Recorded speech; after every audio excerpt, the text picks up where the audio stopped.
audible? Hi, hello everyone. I'm a lawyer, not a conventional one. I teach, but recently I realized that I'm not a conventional teacher either. So when I was asked to deliver a talk here, I thought, let me first speak to you all, understand my audience, and then see how I can design it. As I said, I teach. I've designed a course on Supreme Court practice recently where I train lawyers, but as it happened, I'm not conventional. So the group of students who have joined the course include doctors, doctor not in law, but in medicine, lawyers with experience ranging from 10 to 15 years to law students. So I have to, before each session there, I have to really plan and see how I'm going to lead the discussion. So leading the discussion is all that I do when I speak.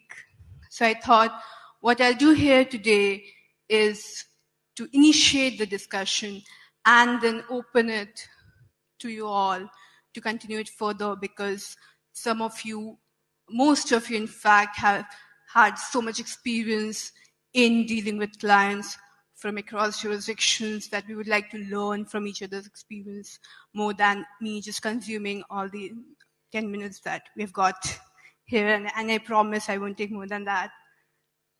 So here I am.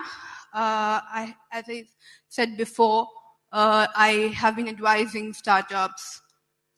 What I tell them when they want to spread their wings is to take a flip, either Delaware flip or Singapore flip. To take a flip would mean to shift their holding company to any of these places where they have obvious advantage in terms of tax. We have Ali here with us today. He has been advising Indian clients. So we have people here who have been dealing with advising clients across jurisdictions. So it will be very useful if all of you can participate in this discussion today.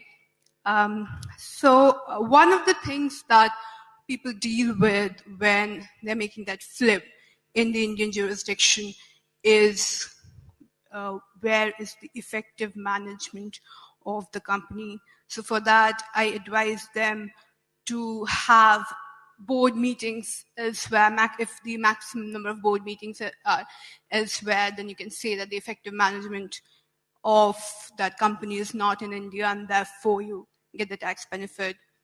As you would know, even in Dubai, you don't have corporate income taxation. You only have 5% VAT in services. So that's one of the places where Indian clients want to expand. And I was just having a discussion with one of you who said that there has been a recent amendment whereby, so earlier I used to advise my clients to only look for free trade zones and to select it very carefully. But now, of course, if you can show even in Dubai that you have maximum impact here, depending on the trade activity, then you get the benefit. You can still have an entity here in Dubai. So these are some of the aspects that can benefit lawyers from India. As you can see, many of us have traveled from India. So if any of our clients want to expand in Dubai, I think these insights will be very helpful. So I would really like to open it to my colleagues from Dubai or from other regions who can tell us how they advise Indian clients, or those who are working in firms with diverse experience across jurisdictions. If you can also give your own inputs, that will be very valuable. So, Ali, would you like to share something with us about how you assist Indian clients. Rohit has left, otherwise I would have asked you, Rohit, to speak as well. As I said, I'm an unconventional, I can't help. Yeah, it's okay. Yeah, you have been advising a client in India, they understand. Yeah, but not me, not myself. Right, right. Okay, great. No problem, no problem. Okay, Matthew, would you like to say something about? No? Um, Wayne, please. Don't disappoint me. Advising Indian clients on the virtues of working Or any other, I mean, across jurisdictions, you were talking about the challenges this morning. Yeah, I think India is a unique jurisdiction. It enjoys similar benefits to my home country in Australia, common law jurisdiction, and UAE is a fantastic place to be based for people like myself. It's just such an exciting destination to be geographically and culturally, great places to eat and food and restaurants and sport. And common lawyers like myself will have a lot of comfort here knowing that we have the DIFC, the Dubai Financial Centre. We at SAP widely apply English law contracts in the region, which is widely accepted across the region, and that gives us a lot of comfort. So you will be on, I would say, on solid ground if you were to practice here as an in-house lawyer or an external lawyer for a law firm, as your legal knowledge will be greatly appreciated given the close similarities with English common law. Right. So I guess, Wayne, it was you who was talking about different kinds of laws being applicable here. That was very interesting. If you could throw some light on that. Common law, civil law, and... Yeah, it is a hybrid jurisdiction. So whilst you may have an English law contract, if you are contracting with government entities, let's say the federal government in the UAE or Dubai government, Sharjah government, these government procurement laws will override the law of the contract. So whether you like it or not, you will be subject to UAE laws, which naturally means the civil code will apply together with various other procurement laws that you need to take into account when you do your risk assessments. So it is a complex environment, but I'd say it's also a very exciting environment for common lawyers to be working within. So I would encourage it. I hear this Sharia law applicable as well if one chooses to. What is the situation like? Okay, so we have Mr. Gulati here, Rohit. He claims to be younger than me, so he has every right to speak after me.